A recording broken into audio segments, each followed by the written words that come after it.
Ինչ շուկաների համար։ Եթե գյուղատնտեսությունը մի քիչ հեշտ է ավելի հասկանալի է, որ ամենտեղ այդ ուտելիքը պետք է, ասենք, չէ, ասենք դրանք ֆոկուսավորելը շուկա գտնելը մի քիչ համեմատաբար ավելի հեշտ է, եթե դու որակով ապրանք ես արտադրում ու գինը որակ համապատասխանում է։ Ապա արտադրությունը քիչ ավելի բարդ է, դե կոնկուրենցիան շատ ավելի մեծ է։ Как минимум հաշվի կա Չինաստան, Թուրքիա, Ամերիկա, Այո, Հնդկաստան եւ ասկամս արտադրական սեկտորներում արդեն պետք է լուրջ մարքեթինգային աշխատանք տավի։ Հայաստանը ինչ առավելություններ ունի, ինչով կարող մտնի,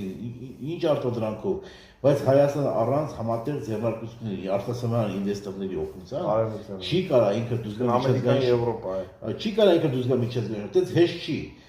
Դու պետք է ասենք, ես կոպիտ ասած, ունես ասենք թե խոսքի, օրինակ եմ ասում, ունես ասենք թե բանից։ Կարելի է պղնձից լարեր արտադրել։ Պղնձից կարելի է էլեկտրական, ինչ են ասում, շարժիչներ արտադրել, չէ՞։ Բայց դու չունես բրենդ, չունես տեխնոլոգիա, որ համաշխարհային մակարդակը է։ Հետևաբար ունենալով հումքային բազա, դու կարող Siemens-ի հետ, Schneider-ի հետ, չգիտեմ, տարբեր կամպանիաներ կան, ABB-ի հետ, համատեղ գործարան ստեղծես, վերամշակես այդ պղնձը, ոչ թե հանքաքար ծախես կոպեկներով։ Մենք հանքարդար քար ենք ծախում 12 անգամ էժան, քան այսօր պղնձի գինա միջազգային շուկայում։ Այսինքն մենք շահույթը տալիս ենք ուրիշին։ Հասկանում եք։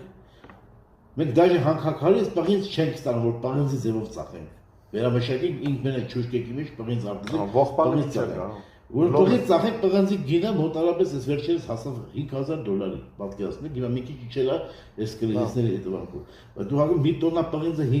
$5,000 էր, իսկ պղնձը հանքանյութը, ընդամենը մենք ծախում ենք $80 տոննա։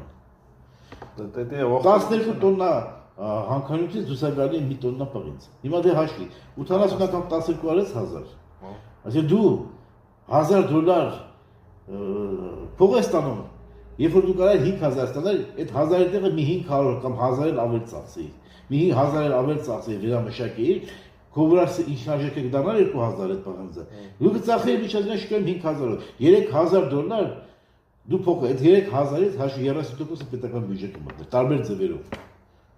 Հասկանում ես։ Ու ավելի մեծ քանակների կարող։ Դա կապ մինիմում, բայց հələ որ դրա վրա մի հատ պատրաստի արտադրանք տաս, ասենք այդ էլեկտրաշարժիչների, Siemens-ի հետ ավելի արժեքը ավելացնես, դուրս գաս էքսպորտային շուկա իր միջոցով, ինքը ունի այդ սիստեման, իր շուկաները ունի։ Դուրս գաս, դու արդեն դեպուս շահույթը իր հետ կիսես,